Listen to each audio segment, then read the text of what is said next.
Dan, should everybody stop their video? Go into stealth. Sure thing.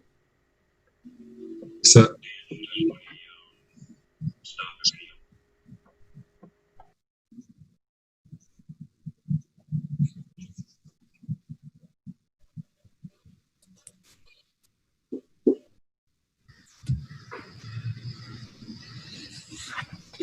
Patty and Daryl, do you guys want to kill your video?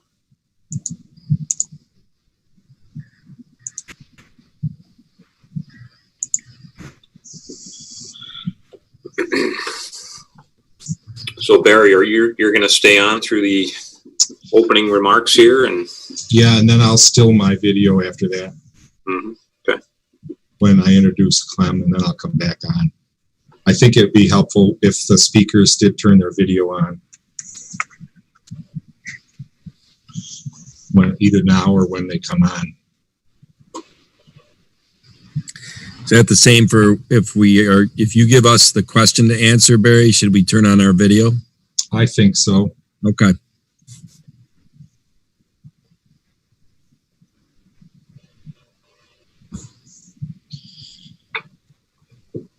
Looks like we've settled out at about 25 people, so should we go ahead and get started? Or you want to wait another couple minutes? I have 7:01. say give it a couple minutes. That's a good idea, because people may have difficulty coming on.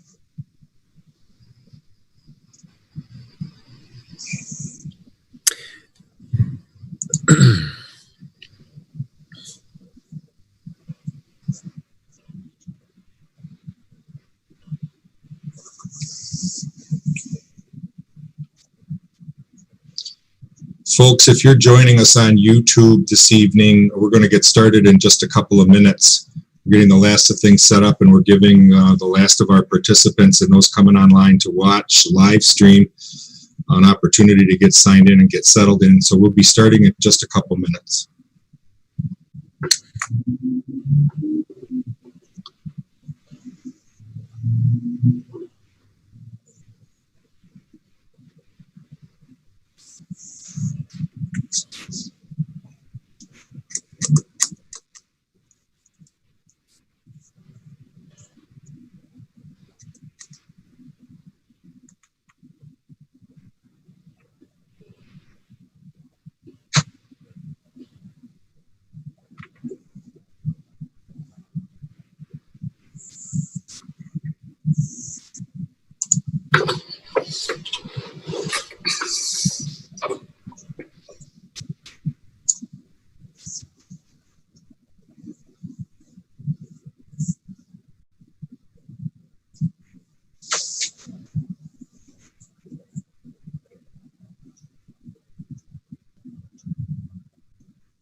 Okay, let's go ahead and get started. Good evening, everybody. Thank you for joining us for our potential regionalization of the Village and Town of Webster Seward Plant. This is a joint public informational webinar presentation.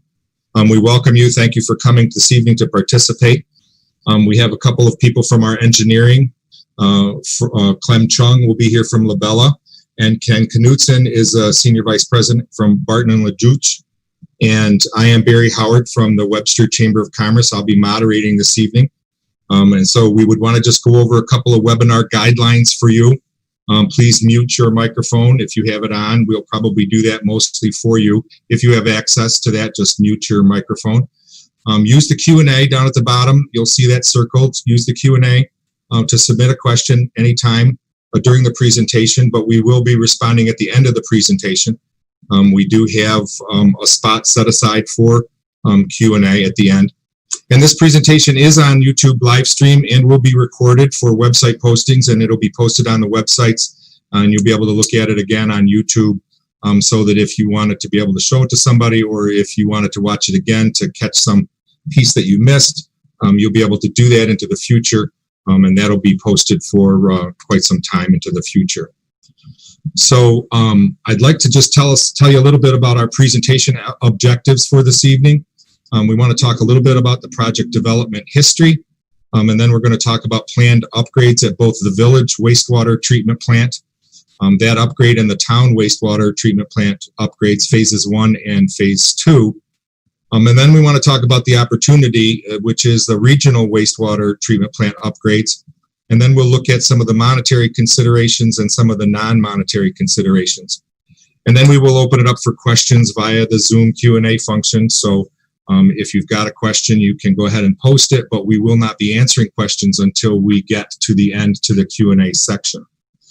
So let's look a little bit at the timeline. We have 2 treatment plants right now with a single outfall. We have a treatment plant with the town on Phillips Road that handles approximately a capacity of about 5 million gallons per day. The village wastewater treatment plant on the corner of Route 250 and Wall Road can handle about 2.5 million gallons per day. Both plants provide secondary treatment. Both operate under an intermunicipal agreement, an IMA, between the town and the village. And you can see pictures of those 2 plants in that screen, and then the common outfall in the red line that's there. So the timeline was that things started back in 2016. So the sewage treatment plant issues with both the town and the village have been going on for some time. In the town, 2016, they did an engineering report. They did phase 1 design, and then construction started in 2019. And phase 1 construction should be completed by December of 2020. At the same time, in 2017, the village began their engineering report, and they did some funding applications in 2018 and in 2019. And then they started in 2020 some in earnest regional versus village only evaluation. And then we can go back also on that regional evaluation. We can look at the fact that there were informal discussions back in 2016. In 2018, there was an October Village workshop with a regional alternative overview. And then there was a village committee formed in 2019. And then in 2020, at the beginning of the year, began the monthly joint project committee meetings, which included representatives from both engineering firms, from the town board and staff, and from the village board of trustees and staff. The next step will be that the village board needs to make a decision, and that's pending into the future. So we've got an idea on the project timelines, and we'll move forward here. And I'm going to introduce Clem Chung from Labella, who's the project manager on the village side, and he will make his presentation now. Thanks, Clem. Thanks, Barry. So I just wanted to go into a little bit of history behind where the village and town treatment plants have come from and how we got to where we are today. So there's been a village wastewater treatment plant at the current site that's existed since before the 1930s. The oldest drawings we have date back to that decade. The original plant discharged into Mill Creek at the back of the site. The plant was upgraded several times in the 50s, 60s, and 70s.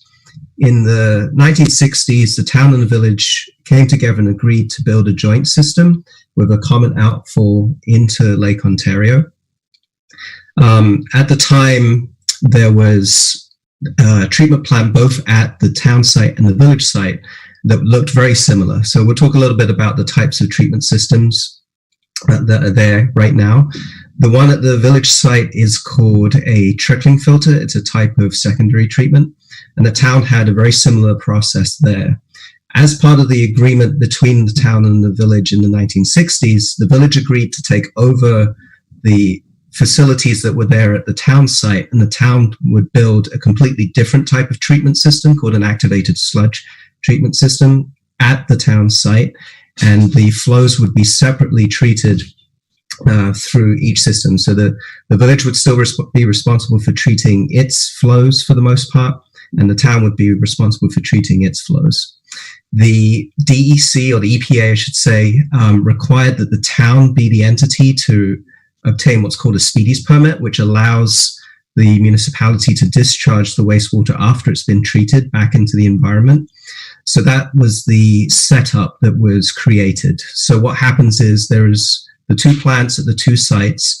The wastewater from the village site goes to or through the town site, and it connects with the wastewater that's been treated in the town plant in a pipe. There is a little bit of treatment that goes on there that's kind of joint. The town adds a disinfection chemical, chlorine, to the discharge from both plants, and then that treated flow goes out into Lake Ontario through a single pipe. So that's the town's responsibility under their Speedies permit. The village has as Barry mentioned, an IMA, an intermunicipal agreement with the town to kind of share that treatment and share the costs of maintaining and operating that system. It has what's called a SOU, or significant other user permit, to the town, which for all intents and purposes has been operated the same way as a Speedies permit. It just isn't liable to the same degree as the town is in terms of having liability to the Department of Environmental Conservation. So in the upgrade or update to the IMA in 1979, there's a description of how the maintenance costs and operation costs are divided between the town and the village. There are some components, like I mentioned, that were taken over in its entirety by the village. So that would include the trickling filter and the pumps feeding the trickling filter, for example. So if any upgrades would be needed, it was envisioned that the village would pay 100% for those costs. There are other, if you go back just for a sec, there are other components at the town site which are available for the village components there. So, for example, the emergency generator, that if that needed to be upgraded, there would be a division of costs, some kind of cost share between the town and the village for those upgrades. One thing to note about the trickling filter at the town site is soon after the village took it over, they determined that it was not possible to actually operate it the way that it was meant to be operated.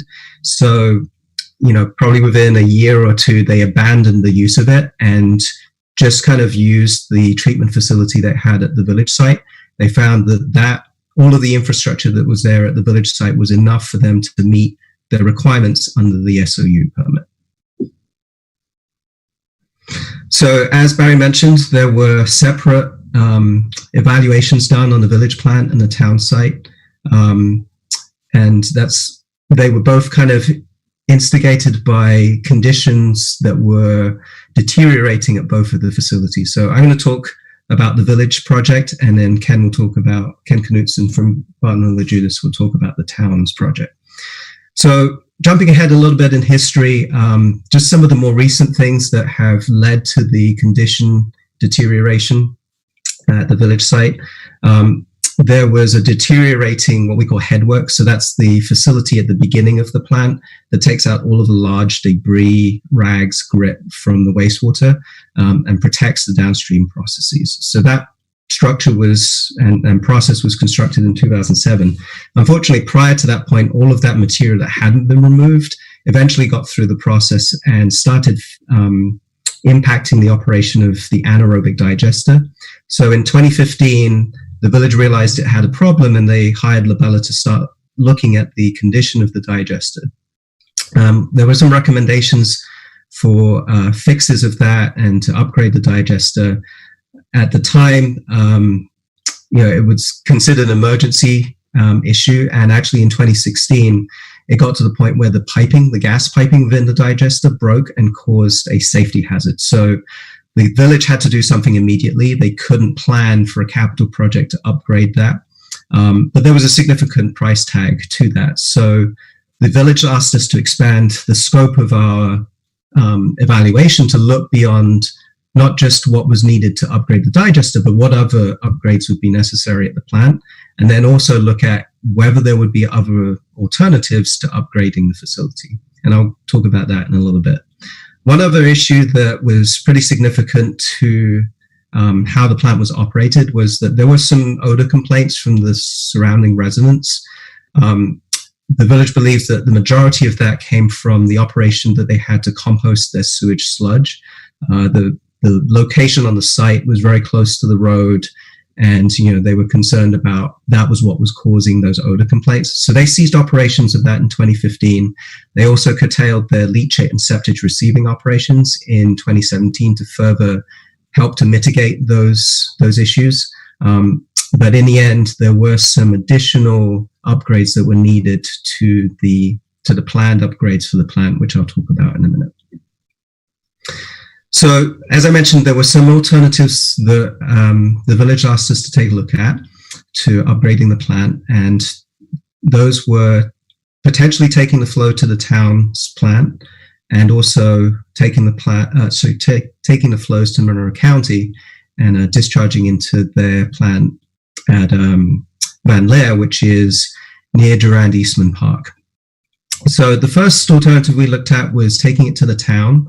The way that we envisioned that upgrade was to decommission the village plant and then take the flows through the existing pipe that connects the two sites, and then take it through essentially rehabilitate the village infrastructure that hadn't been working back in the 60s, basically make that more viable.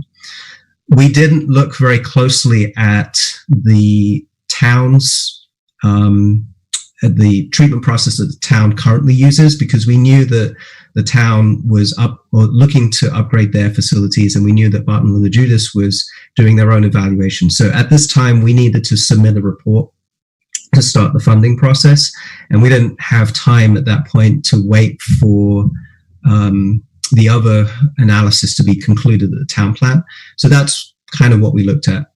If we were to look at what made the most sense, we probably wouldn't have considered that as a viable alternative the way that we had in terms of rehabilitating the village infrastructure at the town plant. So that kind of leads on later to this discussion about the regional alternative. The estimated cost of that analysis was about 11.6 million back in 2017. The other alternative, as I mentioned, was to take the flows to Monroe County. That would include decommissioning the village plant, building a new pump station at the plant, and then connecting to a diversion structure, which currently exists in the town. Some of the town flows, or some of the flows within the town, get diverted to the town plant, and then the rest gets diverted to Monroe County currently. So in order to get that there, we would need to upsize the sewer. We'd need to upgrade one of the county pump stations, which is on the sandbar, pump across Arundequoit Bay outlet, and discharge into a pipe that would take it to the treatment plant. So we communicated with Monroe County and asked them if they felt that there were any upgrades necessary to their infrastructure to facilitate this alternative. And they said they didn't believe that there was anything necessary at the time. So the total estimated cost of that alternative was $10.2 million in 2017.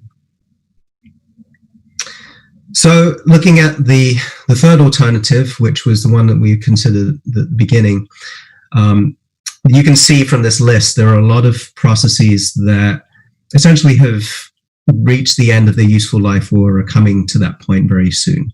So I'm not going to go into each one of these in details, but you can see it's a comprehensive upgrade to the entire facility. That cost at the time for these upgrades, we estimated at $5.1 million. The only change that we've made between 2017 and 2020 was due to the odor complaints. We had to increase the size of the septage receiving building such that they could offload trucks inside the building. So that added about another $600,000 to the total project cost.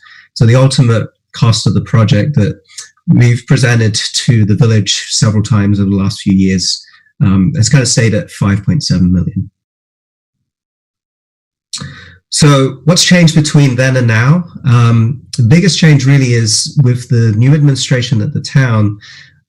They've evaluated the recommended upgrades to the village-only project and said that if the village were to go ahead with those projects, they would require the village to update the IMA and also to obtain their own speed use permit. So in order to acquire that permit, we had a conversation with the Department of Environmental Conservation, DEC, and asked them what would we need to add to the original recommendations to make it such that the village could get a speedies permit. Our assumption during the evaluation was that the existing situation with the IMA and the SOU permit would continue. So with those changes, the DEC said, well, you're going to have to increase the redundancy of your secondary process. So in that case, it would mean decommissioning the existing trickling filter, which is kind of oversized for the flows that we currently see, and replace it with two individually smaller units, but have the same capacity as a combined unit to treat the flows. We would also need to include disinfection for the village itself. So right now, as I mentioned at the beginning, the town provides that service to the village. This would require an upgrade to the village plant to allow that to happen. So we would be looking at a UV disinfection system to be installed at the end of the treatment process for the village. Then, as we separate out the responsibilities with the town having its own speedies permit and the village having its own permit, we would need to have a separate sampling location so that we could prove to the DEC that the village was meeting its requirements and complying with its permit. So with all that being said, that increased the overall project cost, and it includes some escalation factors as well from our original estimate in 2017 to when we expect the project, if we were to select this alternative to go ahead, that would start operation in 2023, and the price tag now for the village-only project stands at $10.9 million. Now I'll turn it over to Ken to talk about the town's project. All right, thanks, Clem. So similar to the village of Webster retaining Labella for that evaluation, the town of Webster retained Barton and LaJudas to prepare an agency-compliant preliminary engineering report, kind of in response to some of the critical equipment systems that were starting to fail. This is an aerial photo of the town's wastewater treatment plant, and just to orient you, the infrastructure that Clem was talking about that is owned by the village through the IMA consists of the effluent sewer, the 24-inch that comes from the village treatment plant into the town's plant site and goes pretty much bypasses the town's treatment process to the common outfall sewer to Lake Ontario. This is an existing trickling filter and a secondary clarifier and associated piping that is owned, operated, and maintained by the village under the current IMA. Within our study, we did a comprehensive evaluation of the majority of the major unit processes operating at the town's treatment plant. The driver for that study were the rectangular secondary clarifiers, and these function to settle out the solids at the end of the treatment process and basically are the last line of defense for meeting permit before the effluent reaches Lake Ontario. Those were in critical condition, and that said, the town opted to divide the recommended improvements up into two phases. Phase one project, which Barry noted on the timeline, commenced in earnest in 2018 through design, started construction in 2019, and essentially has consisted of the construction of 3 90-foot diameter circular clarifiers to replace 3 pre-existing rectangular clarifiers. This is a fairly substantial project. It's a $12 million project, which the town has secured a $3 million grant for. Progress has been pretty substantial to date. So to orient you here again, this is the effluent sewer from the village treatment plant going to the common outfall sewer, which heads out to Lake Ontario. This was where the rectangular clarifiers were. This is new clarifier 3, new clarifier 2. These are online and operational right now, which has now then allowed the existing rectangular clarifiers to be taken offline.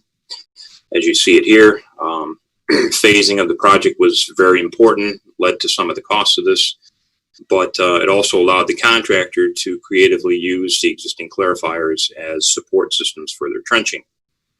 You can see that, again, the village's existing clarifier still remains intact. That would be recycled in the future, which I'll get into. We did drop in a new outfall pipe from the town's clarifiers into a new structure.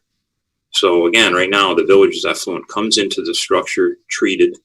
The town's effluent comes in here treated. The town chlorinates, and the combined waste goes to Lake Ontario. It's chlorinated. And here's an aerial drone shot of the amount of steel that goes into a 90-foot diameter clarifier, just to give you some perspective on the size of these things. So the town does progress that major infrastructure improvement. Some of the ancillary improvements that are also being done here under phase one, intricate to the clarifiers, are withdrawal and pumping of the waste solids that settle out. So they entirely revamped their solids handling pumps, piping and flow meters, and the instrumentation and control, brought that up to date. Basically hardened these pumps against any flooding in the basement where they're located. And in addition to that, as Clem mentioned, the emergency generator. The prior generator at the town plant was woefully undersized, could not keep the aeration system running. This new 800 kilowatt standby generator is large enough to power phase two, as well as the improvements that would be envisioned under a regional option should it go in that direction.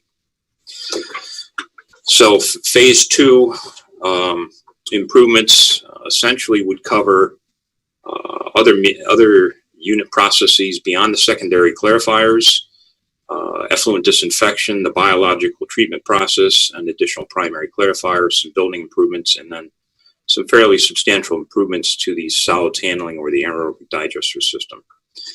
The cost of phase two, in addition to the current $12 million project, would be another $19.7 million, escalated to $2023.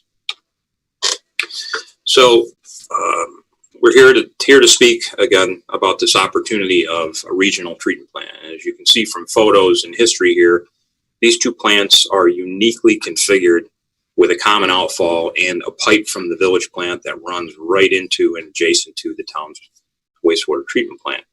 So under a regional scenario or concept, as you can see by the pictures here, it's one for all and all for one. Essentially what's depicted down here is, on the treatment side of things, the village and town would essentially drop the corporate boundary, and a sewer user in the village would be treated same as a sewer user in the town. So in order to facilitate regional treatment, the village's plant would be mostly decommissioned at its current site. There would be a few buildings that could be repurposed for use by the DPW. The administration building would stay intact. We would essentially keep a remote headworks building in order to pull out a lot of the solids and inorganics prior to that primary effluent going into that existing pipe and being redirected into the head of the town's treatment plant. So everything in green, of course, is phase one town. That's nearly complete. Everything in blue is required for a phase two upgrade for the town to achieve, to meet capacity demands for the next 20-year planning period. What would be needed to further expand that to accommodate the flows and loads from the village during the 20-year planning period would be the addition of one more primary clarifier, some piping modifications to intercept the effluent from the village, a new 90-foot secondary clarifier, as well as slightly upsizing the solids handling facilities in the digesters. And that's essentially it. So that 19.7 cost for a phase two, if we were to now treat the village waste at a regional facility, would increase to a project cost of about $27.7 million. So this is a schematic similar to what Clem had shown. One thing that jumps out at us here again is these two plants have a lot in common. They have the same unit processes, with the exception of the form of activated or biological treatment here, activated sludge versus trickling filters. If the town were to proceed on their phase two project, they would increase their capacity from about 5 million gallons up to about 7.4 to accommodate future growth. The village's plant would stay at about 2.5 to handle current flows and loads. They would each have redundant or similar disinfection systems, the village would have a speedies permit and they would monitor that flow from their plant, probably right adjacent to that new structure that the town has dropped in under phase 1. What also would remain here is you see this red line here. Each entity has its own collection system. Gravity sewers, pump stations that serve the residential, commercial, industrial user base in the town all make their way to the town. Similarly, the village has a collection system. One of the largest users of the two systems is Xerox.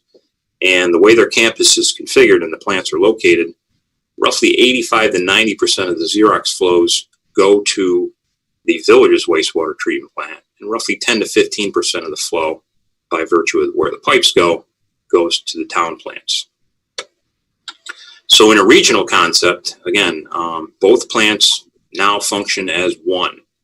A user of the treatment plant, be it in the town or the village, is treated the same. They're going to pay the same for any debt service and operation and maintenance. So there's some economies there. There's less redundant equipment and so on. In this configuration, however, again, with a simple diversion here and maintaining the headworks at the village's site, the collection systems will remain status quo. We don't envision any changes to the Xerox flow patterns, and the costs, which we will discuss, therefore, tonight, are only related to treatment plant, debt service, and operation and maintenance. And Barry is going to take it from there. Thanks, Ken. Appreciate that. So the slide that you're looking at now are some of the monetary considerations. And the first thing that the engineers looked at was what they call the EDU, which is the equivalent dwelling unit, which is about 60,000 gallons per year. And they broke down where that comes from on the town side, which you'll see on the far left bottom pie chart. Right now, about 82% of what goes into the wastewater treatment plant at the town is coming from residential users, residential EDUs. And on the village side, about 60% of what the village processes through the wastewater treatment plant comes from Xerox. And so obviously those are a little lopsided, one towards residential, one towards commercial and industrial.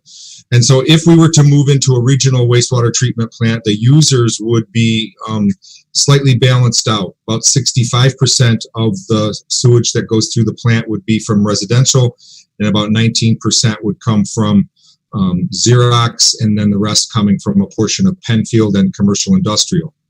I also just want to note that the current town sewer rate is $173 per EDU, and the current village rate is about $150 per EDU.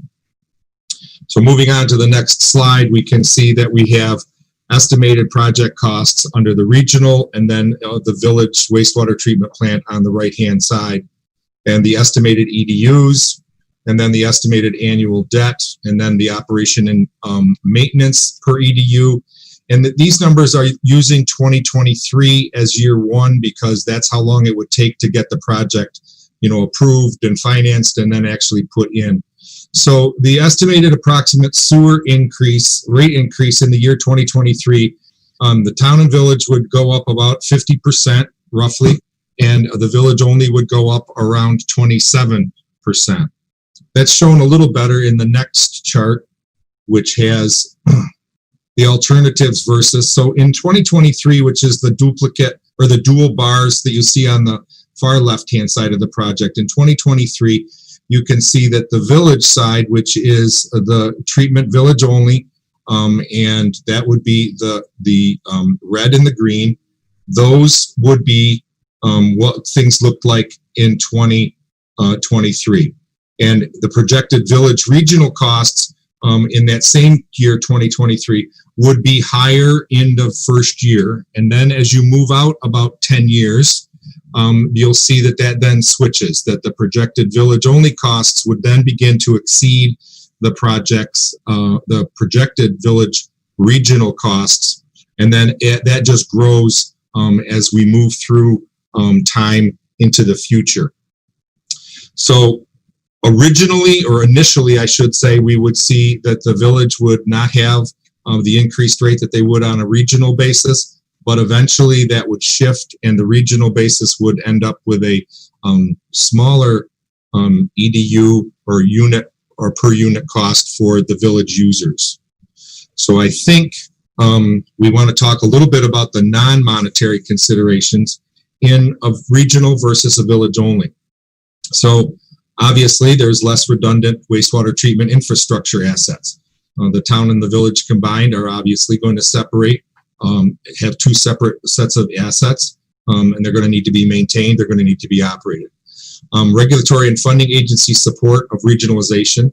There is a big push on at the federal and state level for the combining of operations and to regionalize operations. And one of the reasons for that is to decrease infrastructure assets, which decrease infrastructure bonding and costing and operating.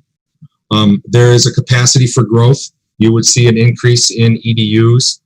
There's a reduced risk and liability. The speedies would be in compliance. The village would have its own and the town would have its own, and they would have their own responsibility for those.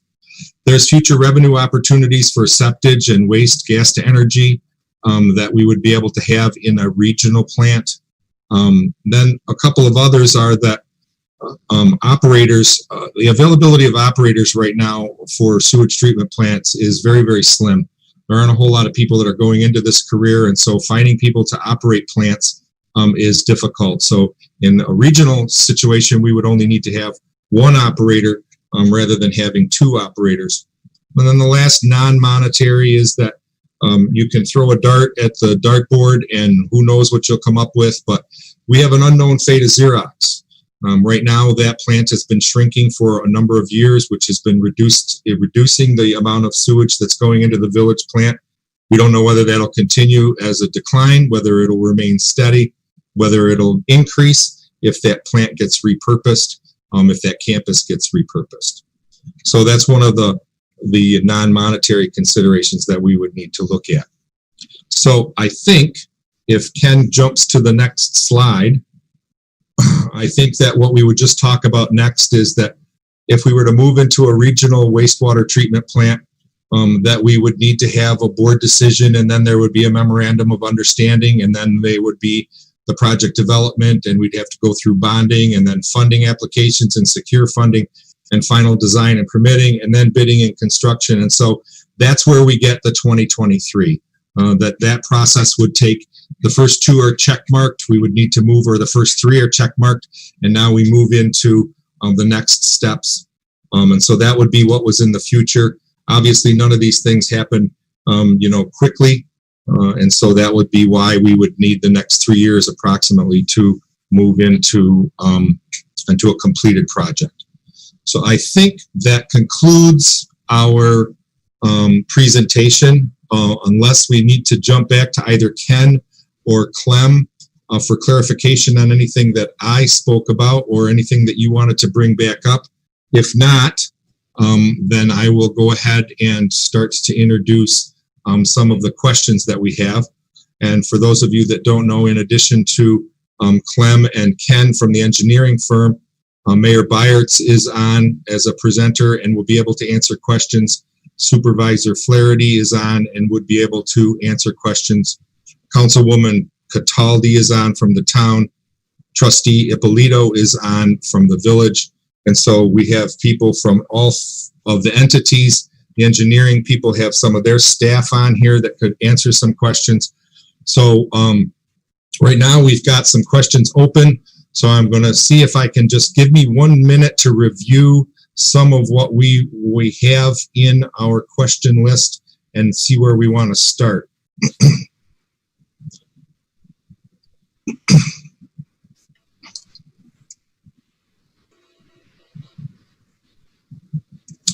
So I guess the first question that I want to address is this a regional treatment plant or simply a larger town plant? So I'm going to ask maybe Ken to talk about that on the town side, and why we would call it a regional plant instead of just saying it's a bigger town plant. Sure. It's a good question, and certainly just by geographic location, one may tend to think it's a town plant, although noting that the village plant is located within the town. I focus a little bit on that little graphic that had the IMA, the two people pushing the puzzle together. Our experience with similar joint projects, which have actually included more than two municipalities, is you're not going to do the project unless it benefits everyone. And there's another question up here that's going to speak to funding. The village brings funding opportunities. A regional project brings funding opportunities. The structure of the governing body for this wastewater treatment plant would take the form of a JPC, similar to the JPC that's been formed to date to vet the project and look at alternatives. Typically, we would see that body stay together to craft an intermunicipal agreement that basically frames the ownership, operation, and maintenance, the cost sharing, anything related to the operation, the long-term operation and maintenance of this plant is being vetted and developed by both municipal boards with input from their respective attorneys. Eventually, if a consensus is reached, they execute that IMA, and then that becomes the governing document moving forward. So what that means is the village board and the town board have a say in how that plant is run and what decisions are made. And no decision is made by a single governing body. It's done at the JPC level and then brought to the respective boards to be ratified and approved. That's pretty much the difference as to why this would be a regional plant versus each municipality running their own facility and making decisions on budgets and whatnot. Thank you, Ken. The next question is, where do the solids go from each current plant? That may take both Clem and Ken to answer where the solids go from each plant now. Clem, do you want to start with the village, and then I would ask Pete to respond to that for the town. Right. So the solids from the village plant are landfilled. They're taken to a landfill. I forget which one it is. There have been some issues recently in the last few years about landfills closing off the ability to discharge or take sewage sludge to their facilities. So I'm not 100% sure which landfill the village plant goes to currently. I'll handle the town. The town currently sends their sludge to Ontario County landfill. It's located in Geneva. It's just short of it's off of Route 5 and 20, just about a little less than an hour from the town plant. That's a relatively recent change. I think as of 2018 into 2019, the town was hauling their sludge to Seneca Meadows landfill in Seneca Falls, about 15 minutes further down the road. Okay. Next question. Is there an advantage from a grant standpoint for regional versus the village keeping its own plant? And I'm going to partially answer that and then maybe ask Ken and Clem to. My understanding is that there are grants available on either side, but that there is a larger grant opportunity because of the regionalization. For combining the two plants, there would be an advantage a little bit on our the grant side. And I think that Ken is working on bringing up a quick, there you go. So Ken, I'll let you explain this one. Right after you unmute yourself. Yep. Okay, so here's those two little guys again. So the two projects themselves, of course, are driven by one common factor, or a common factor, which is water quality improvement. Irondequoit Bay, to which both plants discharge, is an impaired water body. That means it's on the DEC's list for wanting to clean it up. Improvements to both of these plants bring money through Environmental Facilities Corporation, Clean Water Revolving State Revolving Fund. They also bring DEC money through the Water Quality Improvement Program. One program that lends itself to a regional plant, which, by the way, the EPA and the DEC strongly support because it's less infrastructure, it's less permits to administer, is this intermunicipal grant. We've talked about the Water Infrastructure Improvement Act grant, the WIA grant. Each municipality is eligible for that on their own. That caps the potential grant money at 25% of the project costs. In the case of the IMG, once an IMA is executed, that opens up the opportunity to apply for an IMG, which increases the grant amount to as much as 40% of the project cost, or up to 10 million, as opposed to 25% or up to 5 million. So there are advantages to that, to a regional plan. Okay. The next question is, I think it's as much a statement as it is a question, but so the village would have to tear down the structures that they just upgraded. Clem, you want to take that one? Sure. Yeah. So I think the question is referring to the upgrades at the anaerobic digester and the trickling filter. So the answer is yes, those facilities would be decommissioned.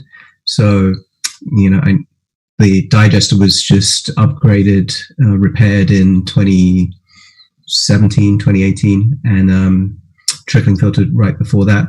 One component, as Ken mentioned, of the regional alternative that would be retained would be the screening and grit removal in the headworks building that was constructed in 2006, 2007. In the plan for the regional alternative, there is a plan to upgrade the screen so that it will take out more or finer particles than it currently does. Okay. Why don't you stay right on, Clem, for one more question, which is, did the village factor in the cost of a 4A operator?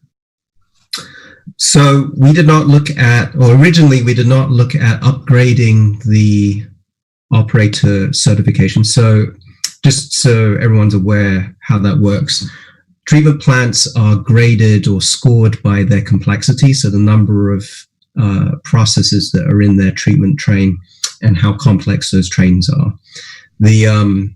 I believe the village operator right now is a certified grade 3 out of 4 different levels. There are scoring thresholds based upon the number of processes that are included. If the village were to go on its own and be required to get a speedies permit and therefore add processes, the only process here really that would be new would be the disinfection. So that would be an additional 5 points, I think, to their score. So then we would have to see if that would, we haven't done the analysis yet to see whether that would increase that to beyond the next threshold to go up to a 4.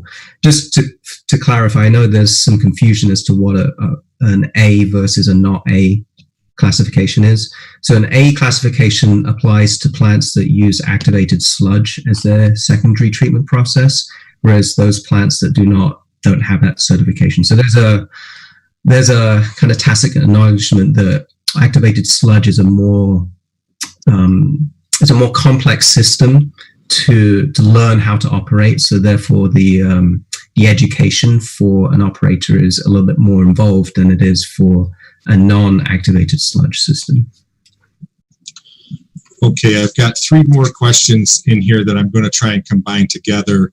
And one asks about the operators at the village. What happens? I think that means to those operators. The cost for the village does not include the cost of flushing lines and infrastructure. And then a question that says, since operations and maintenance and responsibility have not been figured out, how can you present an estimate of user costs? And I think that probably has been included in some of the calculations that I'll let Clem and Ken talk about. And under the regional option, are there other sewer costs incurred by the village residents that have not been presented tonight? And that may go to the collection system. So I want to I guess maybe we'll let Clem go first on that, and then we can have Ken chime in. Sure. So yeah, to kind of, as you mentioned, we have considered O&M for treatment only. As Ken presented in the presentation, there's a whole discussion about what happens with collection systems, but that hasn't been included in this analysis because our focus was on the treatment processes only. So in theory, what happens at the treatment plant shouldn't affect what happens in the collection systems from a cost perspective. There are some considerations that each community would have to look at in how their internal operations are managed and how they're funded, which is beyond the scope of the engineering analysis of the treatment plants. Ken, you want to chime in on that when it came to the regional costs? I think the only thing outstanding was maybe the cost of the operator. Again, when let me just go back to this, actually, bear with me here. So here's a little more detailed dive into where these costs came from. But when we looked at the annual O&M for the regional plant versus the village only plant, we looked at historical operation and maintenance, the addition of any chemical or power using equipment. Certainly there's going to be some staffing up at a larger regional plant, and we've accounted for that within the numbers. So the estimated annual O&M for the regional plant is about 2.6 million as compared to 0.65 million for the village's plant. Okay, it was stated that the village user would be treated just like the town user. Would the town user then pay a portion of existing village debt on assets that would be used in the regional treatment plant? I think the answer to that is that there would be a split there, that the regional piece would have some components at the village and then some components down at the Phillips Road location. I'll start again with Clem on this one. I think maybe he's going to have the better answer for that one. Sorry, could you just repeat what you mentioned there? Sure. It was stated that the village user would be treated just like a town user. Would the town user then pay a portion of existing village debt on assets that would be used in a regional treatment plant? So for our analysis, we excluded any consideration of existing debt and just looked at the future debt that came from the upgrades to either project, or either the village only or the regional alternatives. So kind of like similar to excluding the collection system considerations from our analysis, we also excluded the considerations about existing debt from that. So, right. It's my understanding that any debt current debt with the village needs to remain with the village users. It cannot be paid off by the town users. So with that comment, how will the village users pay for the existing debt? My understanding is they'll continue to pay for it. So it would be calculated into their rates. Correct. So although the user costs for the treatment would be identical between the town, like regardless of whether you lived in the town or the village, the actual bill that a town or village resident pays will be inclusive of that cost plus the collection system cost plus existing debt costs. Right. Next question up is, as a town resident, how much will a regional plant increase my taxes? I'll let Ken handle that one. We picked on Clem a couple times. I'll let Ken handle it. Sure. So this was a slide that was covered by Barry, and the current published rate for a single family home in the town is about $173 per year, which I will say, by the way, these two sewer rates paid by the two municipalities are a bargain. They are extremely low when compared to other municipalities. That said, when you factor in the fact that this charge in the town currently covers plant operation and maintenance and some of the debt on phase one plus collection system operation and maintenance, this will be added to that. However, you're already paying some of this O&M. So in essence, our estimate is that this one current charge of 173 will go up by about 50%. So what is that? About $210 a year. Okay. Total. So I think that, let me just see if I've got another. So right now, the current combined flows of both plants are approximately 5 to 6 million gallons a day. Why would an additional clarifier be needed when the new clarifiers are designed for 21 million gallons a day?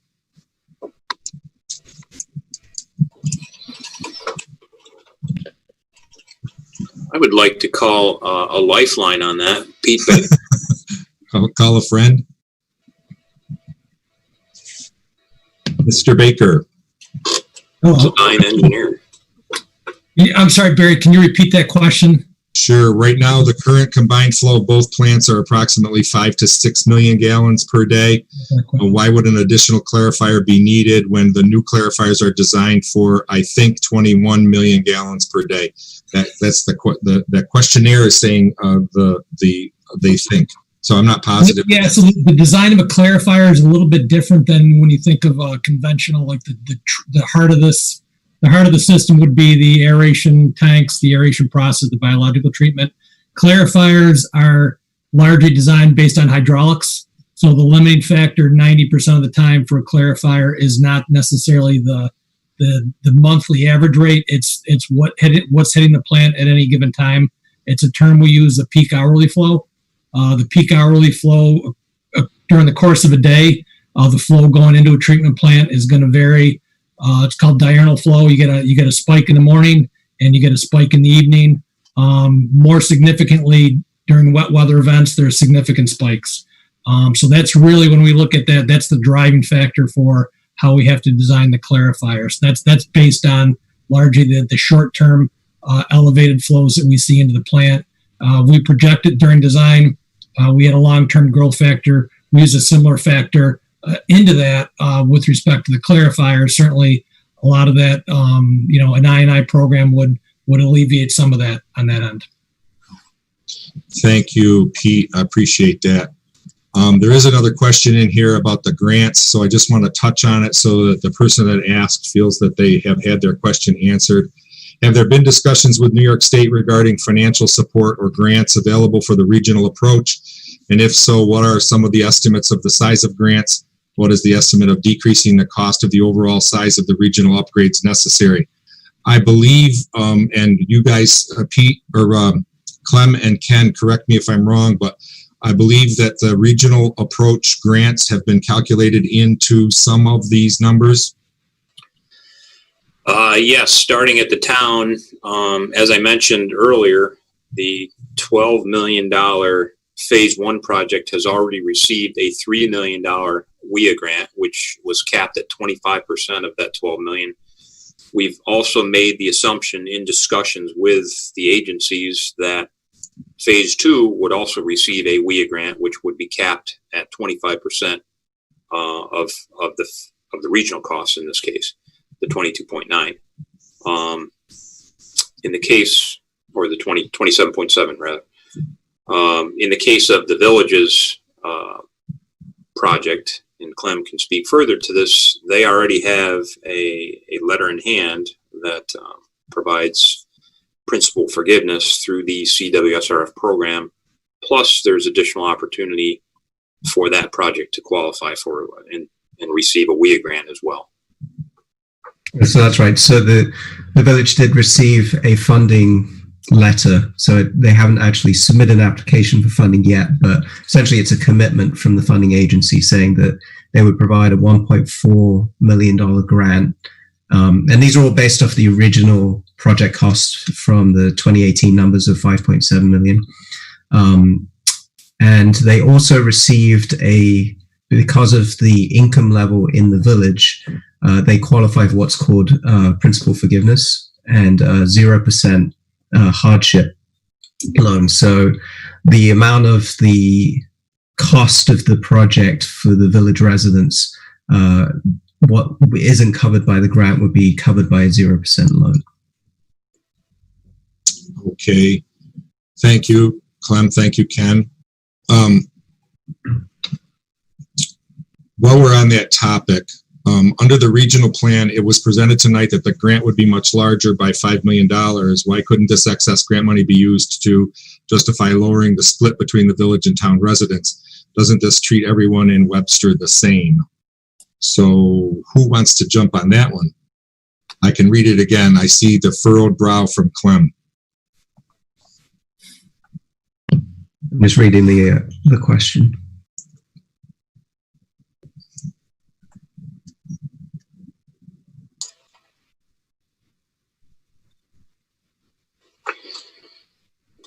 Lowering the split. So the split, which is shown right here, again, I go back to the capital and user costs. We would look at the totality of the number of EDUs that are tributary to a regional plant in this case. And under the current EDU assessments, roughly 27% of the EDUs come from the village and roughly 73% come from the town. There's no differential there. And as you see by these costs, again, everybody, a unit within the village would pay the same for debt service as a unit in the town. Same thing with O&M. So we would take the annual costs and divide it by the total number of units. I believe the difference in user costs you might be speaking to, again, relate to the collection systems, in that there are some differences there. And there's always going to be differences there. There's some different debt service that's in place in the village versus the town. There's different debt payment structures. That is going to remain status quo. Moving forward under a regional concept, everyone would be treated equally when it came to financing debt, operation, maintenance costs for a regional wastewater treatment plant. And I'm not sure if this helps, but maybe to understand the process, the grants are applied to the total project cost, and it lowers the total project cost no matter what the project is. Then the distribution of that total project cost is calculated between the number of users. Okay, I think that does answer the question. So I want to just talk about a couple of things about operators. A couple of questions. What is the top grade of operator at the town plant? Does anybody know the answer to that? Maybe Pete does. 4A. 4A is currently at the town plant. Okay. What would be the financial impact if the village lost the Xerox flow? We talked about this as an issue with Xerox, and so I think that you guys have done some analysis on that. Can you bring that slide up, Ken?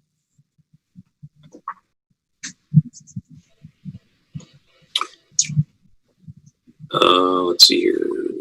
So we looked at it two ways, both for the regional plant as well as the village only upgrade. And this considers the amount of EDUs or flow that goes to each facility.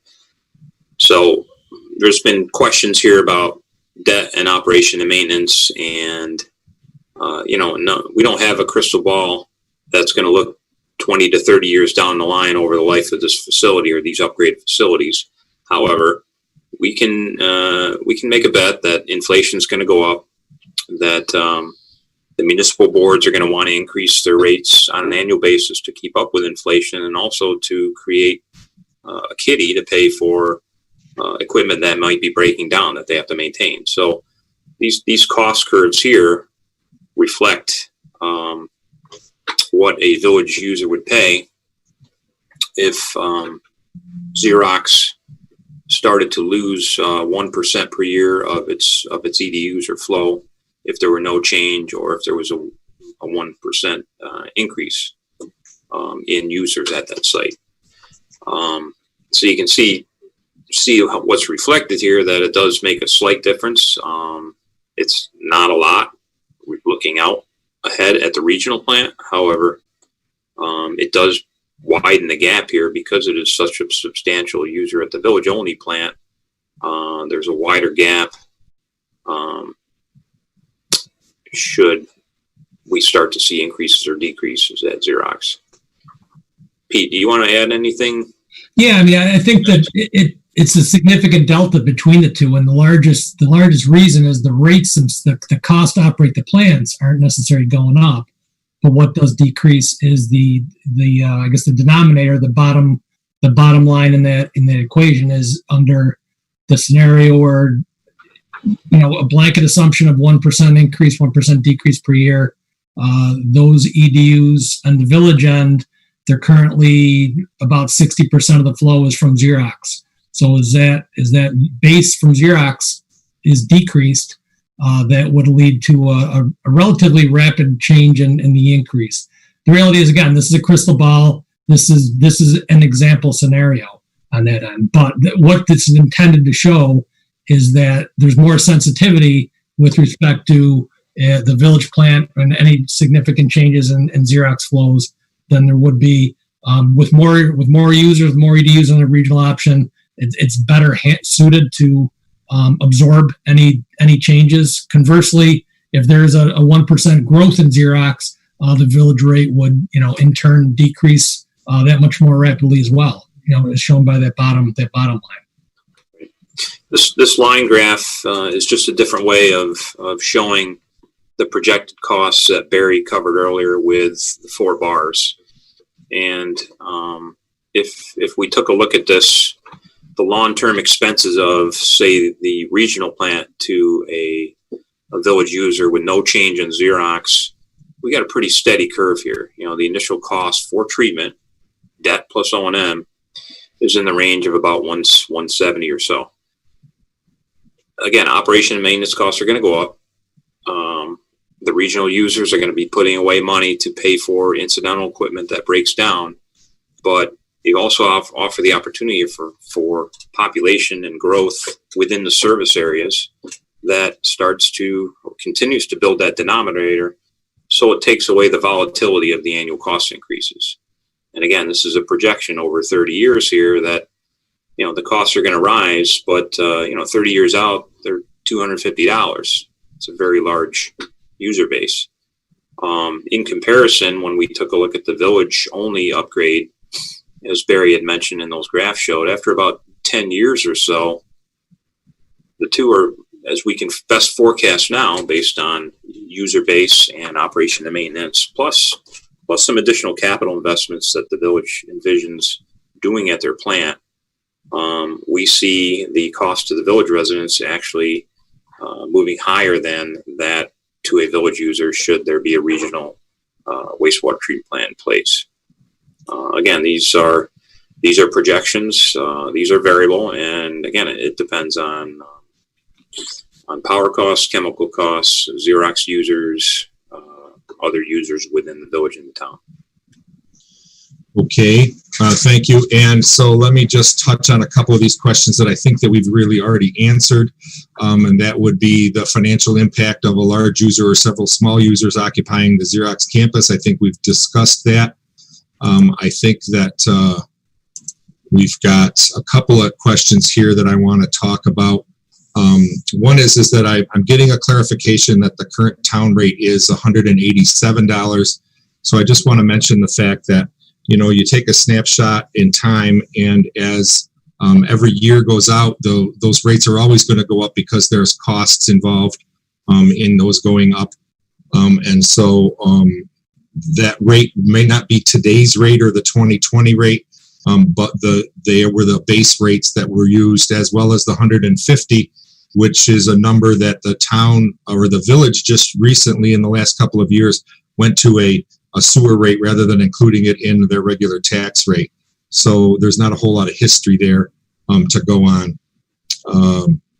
Let me answer this one. The PERs show that the town plant uses more electricity to treat the same flow.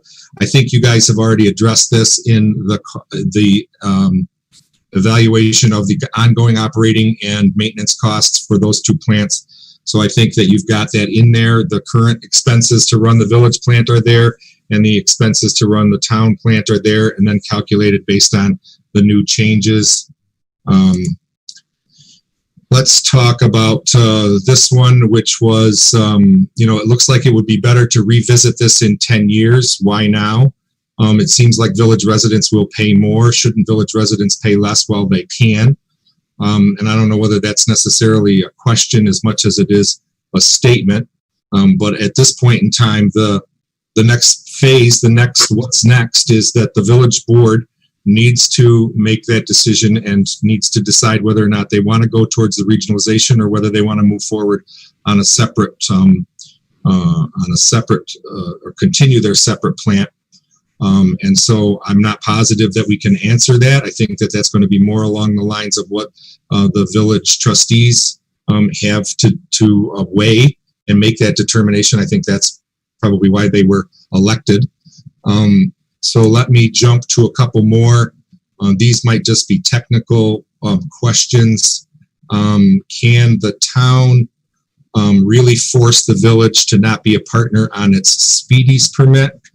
And I think that this was probably already talked about when Clem gave his presentation with regard to the village going out on its own. And right now, if I'm not mistaken, the village is a sub-user to the town's speedies report, or to the town's speedies permit.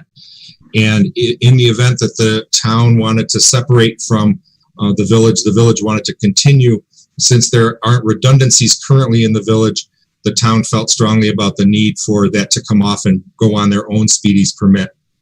So Clem, can you just talk about that for a second? This is, I believe you've told us in the past that this is an unusual situation, that the village is really inside the speedies permit of another municipality. And I'm not even positive that anybody else even has such a thing in our DEC. So can you talk to that for just a second? I don't believe that there is another situation like this in the state where a municipality discharges into the outfall of another municipality which holds the speedies permit. However, it is akin to what happens very frequently when you have, say, an industrial user within what's called a publicly owned treatment works. So in that case, the municipality that has the speedies permit has a certain has an obligation basically to protect the environment. So they have the ability under the environmental conservation law to force industrial users to comply with certain upgrades to make sure that they don't disrupt the capacity or capabilities of the plant and or discharge pollutants into the environment.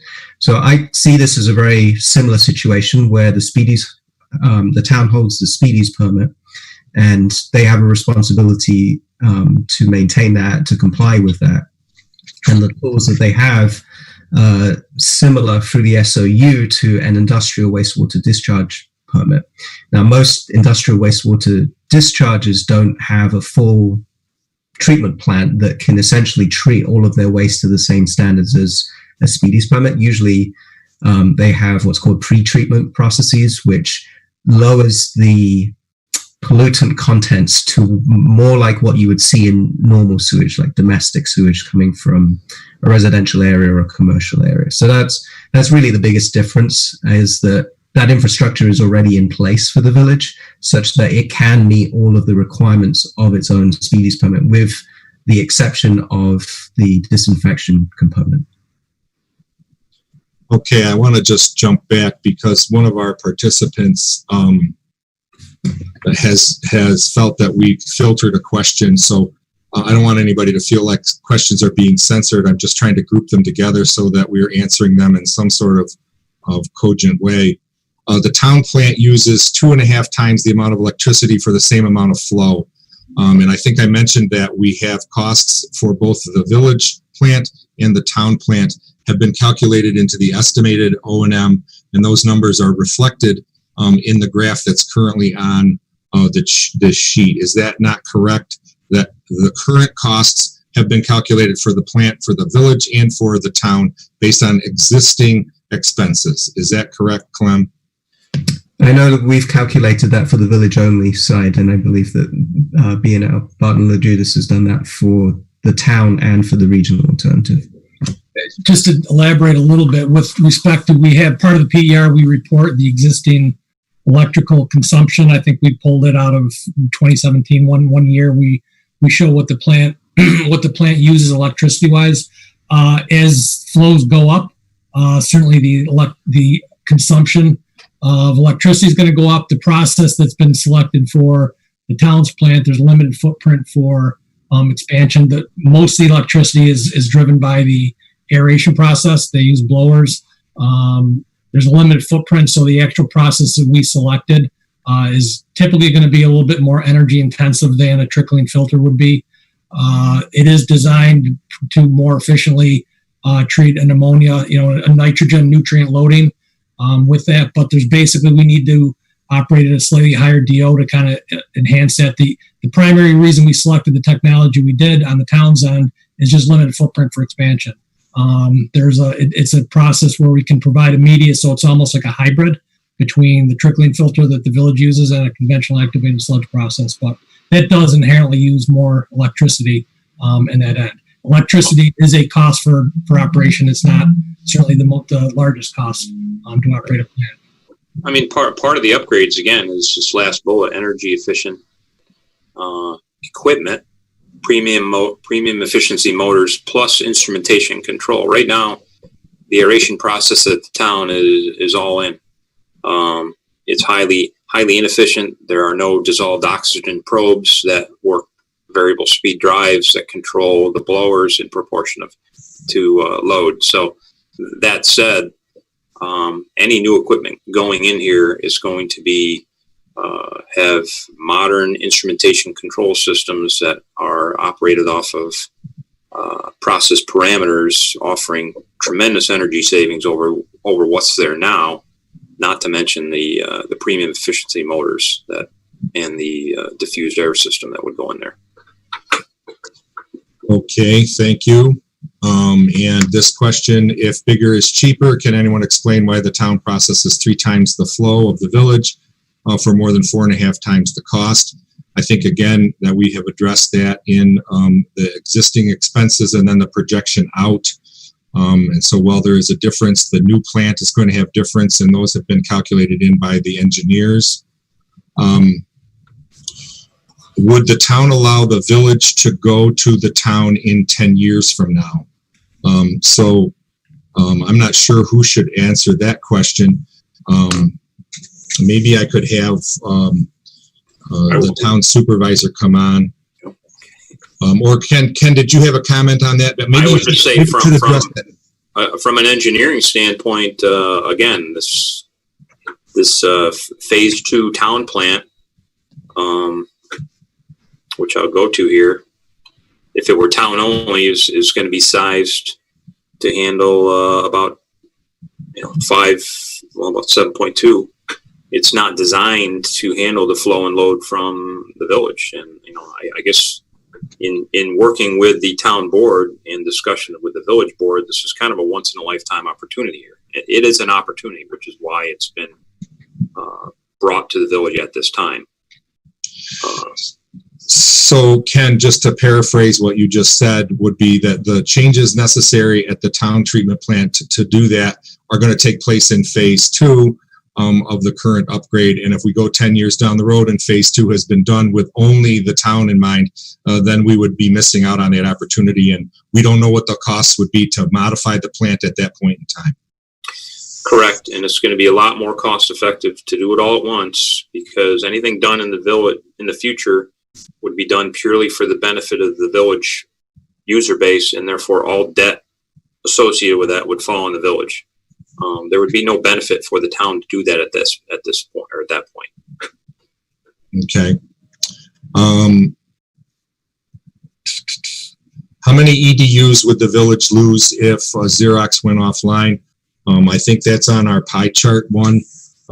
Right now, if Xerox goes offline, there's 650 EDUs going into the town plant and 4,126, a total of 4,761 going into the plant now. If that Xerox campus shut down and was shuttered completely, then I believe that would take away 4,761 EDUs. Correct me if I'm wrong, either of the engineers. It's my understanding there are some flows from Xerox. They have a remediation system, so I think there are some base flows from Xerox that would still continue, but it would be significant. It would be over 4,000, to say the least. It may not be 100%, but it's going to be close to it.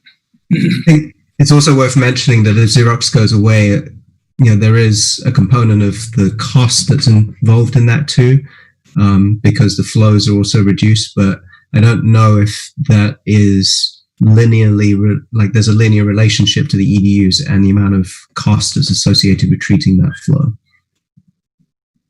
Okay. The regional plant, capital investment for the life of the study for 20 years. This question says there has been no additional capital investment for the life of the study for 20 years, and the village plan included phased-in approach. Is this realistic?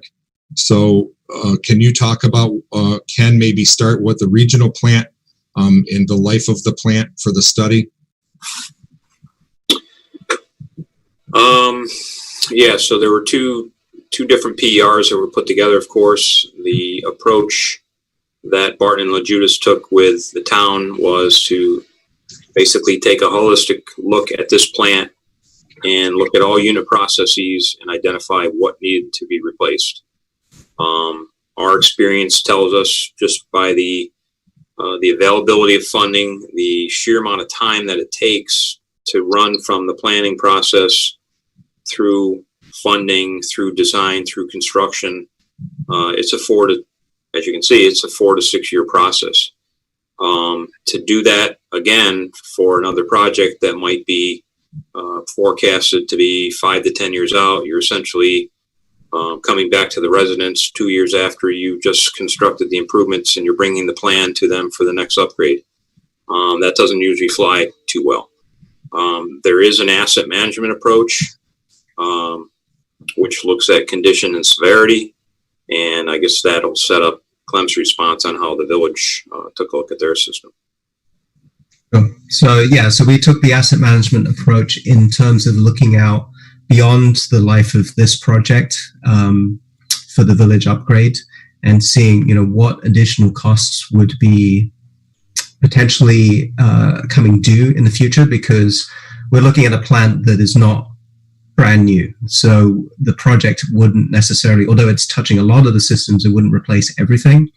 And we know that there's equipment that's been very efficiently run by the operators at the plants, probably beyond the original design life of the equipment and the processes, but at some point they will break down and they will need replacement. They may not need replacement now, but they'll need replacement at some point within what we call the planning period.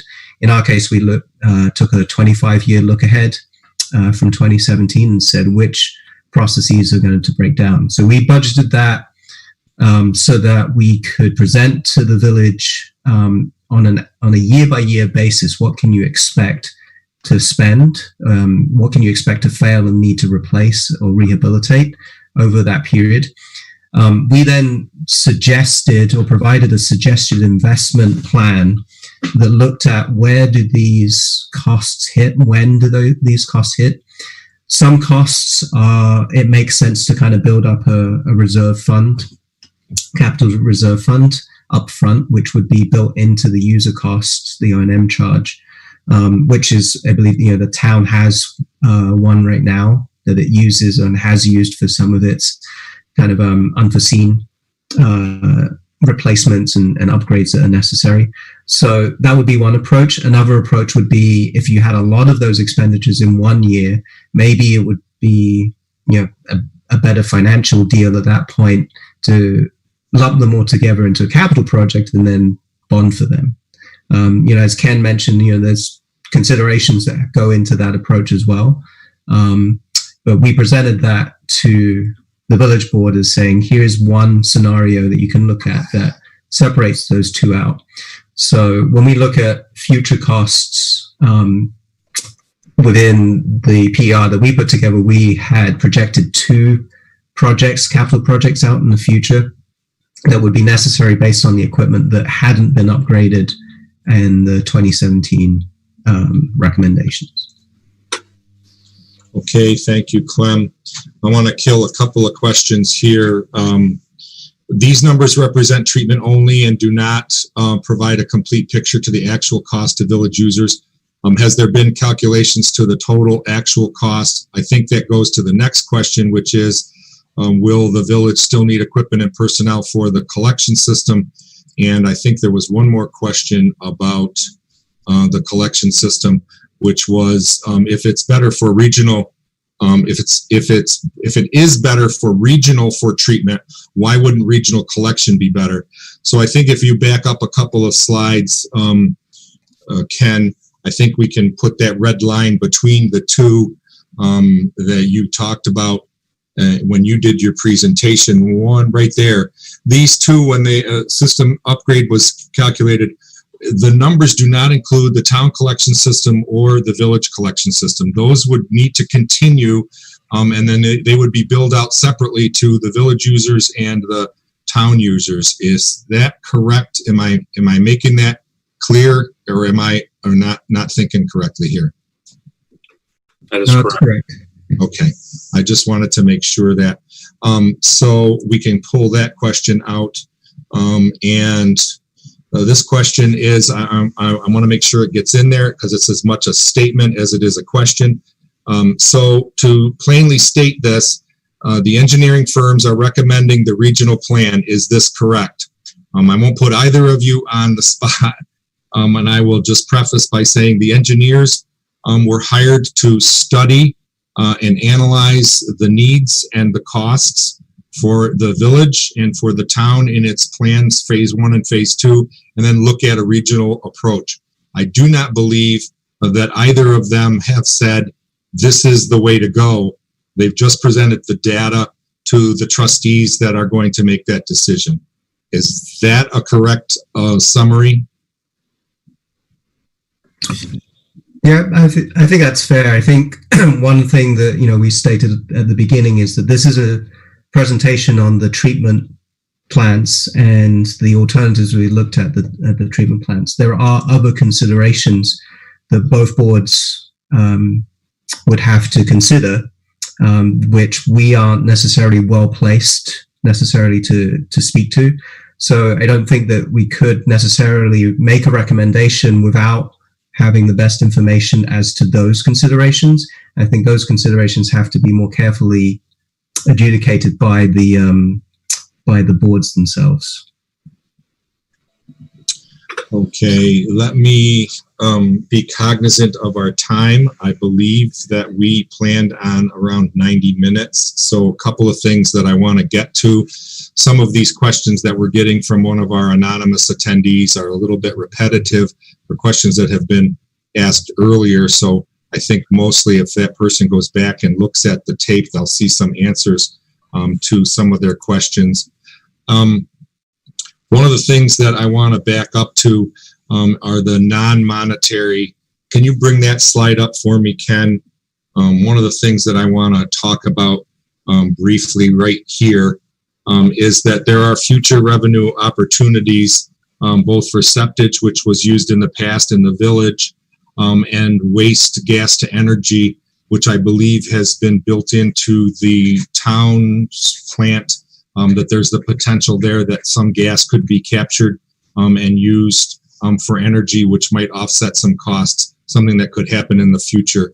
Can you just comment on that, Ken? The current phase 2 plan and costs include improvements to the town's current or existing septage receiving station, which they have in place, and capacity would be designed into the upgrades to accommodate a certain amount of septage per day, per week, and so on.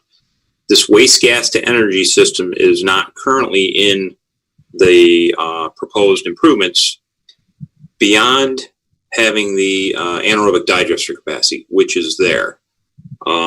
What would have to happen to make that, to implement that, would be accepting probably some high strength waste, which is where the revenue would come from, capturing and holding the additional gas generated by that waste, and cleaning that and running it through a new generator that could then be connected to the power system at the plant.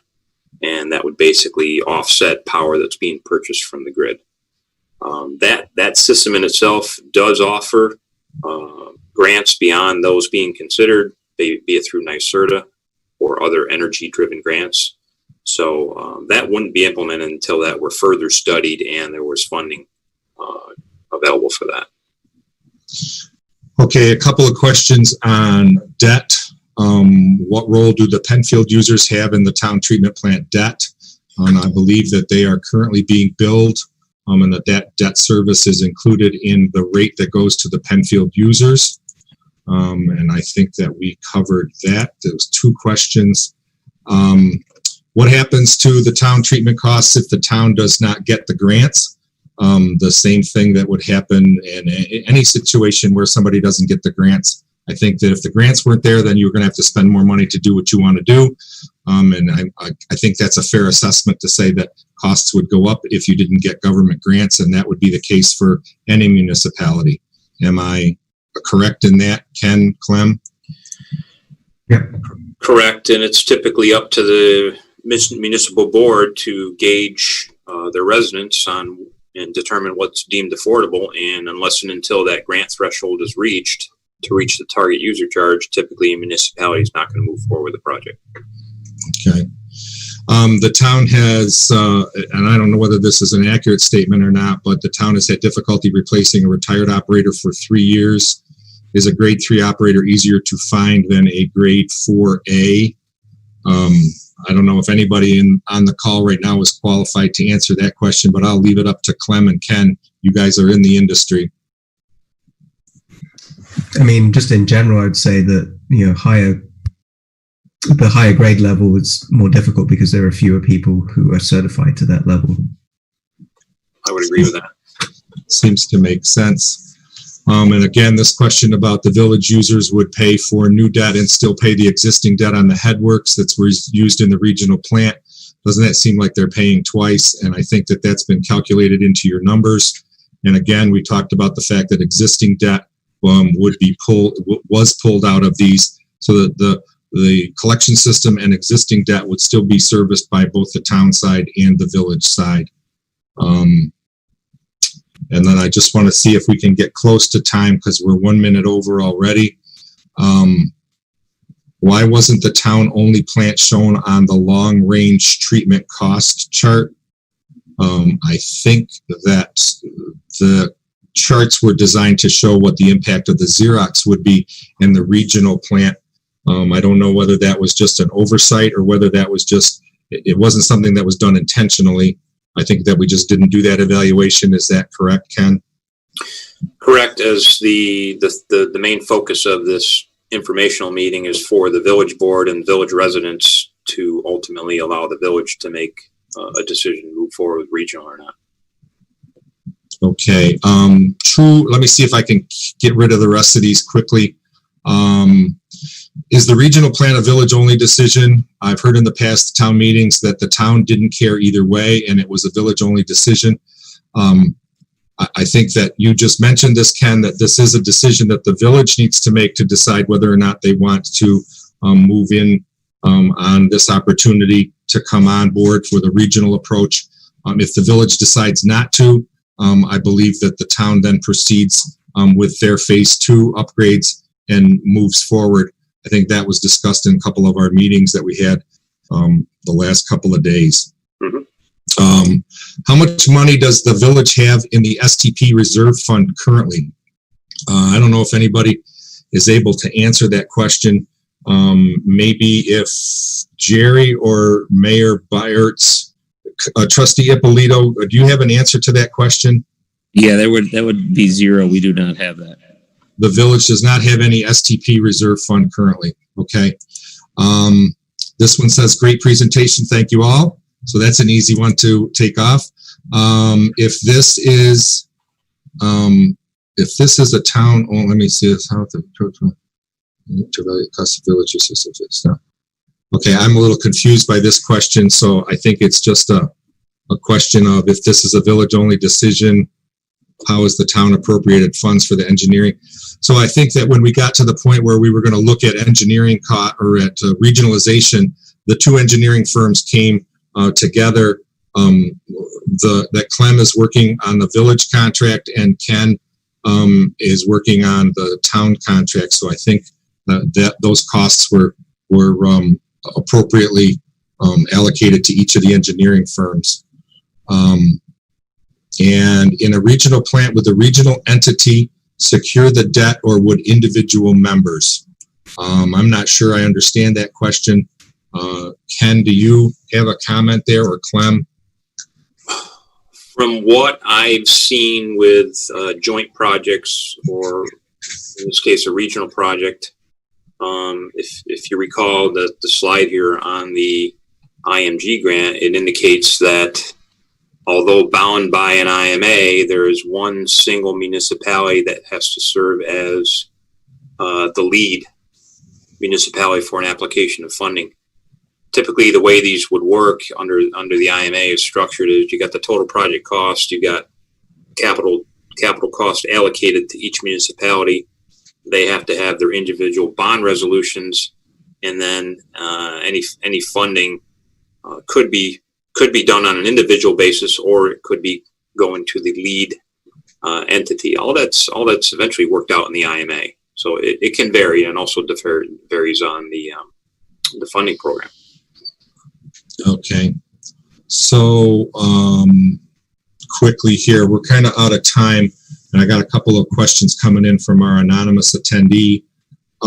So I'm going to cut off the questions at this point because I think they're answering a little bit more detail that I think that maybe could be answered on the village level or specifically to the engineers. So will the village have an open forum before the vote?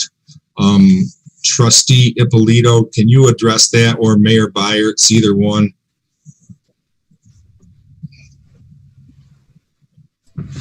Are you there, Trustee Ippolito? I know we've kind of run over our time. We thought we were going to finish up around 8:30. So that would be one that if that anonymous attendee sends in an email to Trustee Ippolito or to Daryl Byers, he'll be able to get an answer to that. And I think that's going to conclude. We had roughly 50 some odd questions. Yes, Mayor Byers, go ahead. What was the question? I'm trying to unmute and kind of lost. Okay. Will the village have an open forum before the village trustees vote? Yes. We will have an opportunity for discussion at the next village board meeting. We're not voting until first meeting in September. Okay. All right. So I think that's going to conclude. We've got a couple of questions, but again, I think that those can be answered either at the next forum. This was trying to get as much information out as we can, and some of these questions are pretty detailed. So I think that we're going to call for a conclusion at this point.